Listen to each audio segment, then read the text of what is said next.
जियो और जीने दो। जी सरदार साहब, मेरी एक हम्बर रिक्वेस्ट है। मैं और आप दोनों मिलकर रिक्वेस्ट करते हैं। शायद हमारी रिक्वेस्ट, हमारी आवाज इन तक पहुंच जाए, इनको एहसास हो जाए। जो इस जमीनी खुदाओं ने इस जमीन का घेरा तंग कर रखा है, 25 करोड़ अवाम की हक तलफी इन्होंने कर दी है। इनसे मोदबाना हाथ बांधकर मैं भी रिक्वेस्ट करता हूं, आप भी रिक्वेस्ट करें। चीफ ऑफ आर्मी स्टाफ जनाब आसिम मुनीर साहब,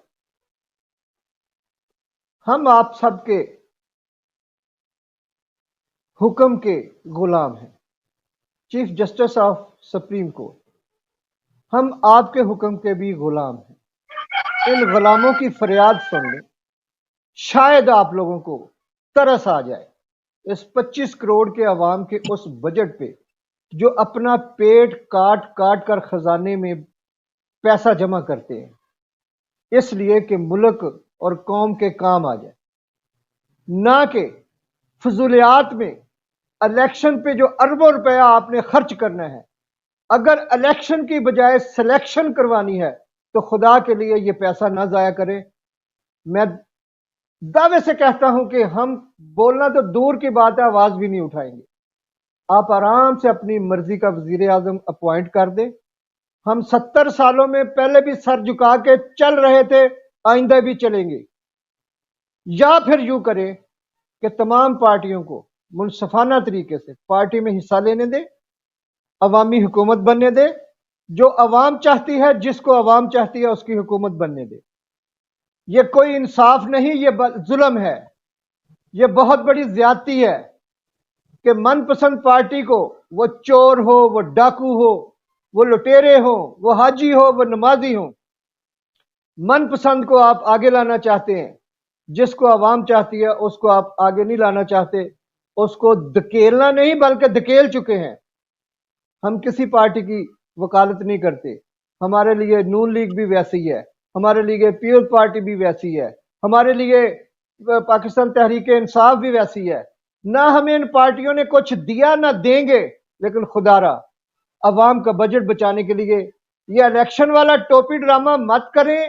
अरबों खरबों रुपए जो इस पे जाया करने हैं वो जाया मत करें। ये गरीबों का पैसा है, इसी में से आप लोगों की तनख्वाहें जाती हैं।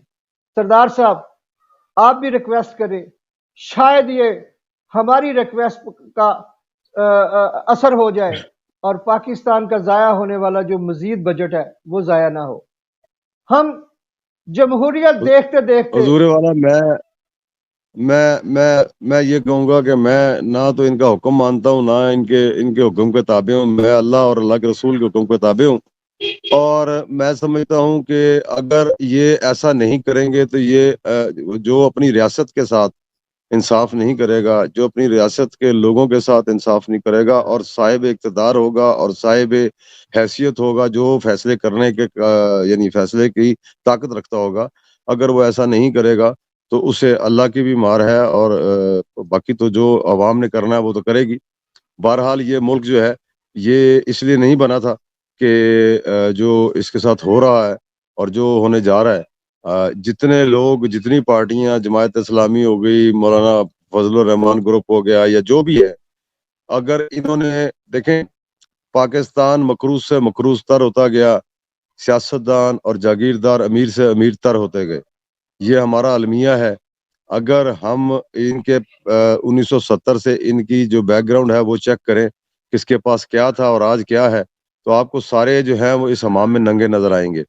रह गई बात बाहर की जायदादों की, रसीदें लोगों के पास नहीं है, तो ये पैसा कहाँ से आया, किसने दिया और किस मद में आया, ये सबसे बड़ी बात है। इस मुल्क में एक एहतसाब का बहुत बड़ा जो है ना तलवार चलनी चाहिए, जिसमें बिला तफरीक इदारे और जो सियासतदान हैं, ब्यूरोक्रेट्स हैं, और जो आप समझ लें कि इस मुल्क के जो रूलिंग पार्टी है, उसके अंदर से निकाल के उन्हें सख्त से सख्त चाइना मॉडल सजाएं देनी होंगी, तो ये मुल्क बच सकता है।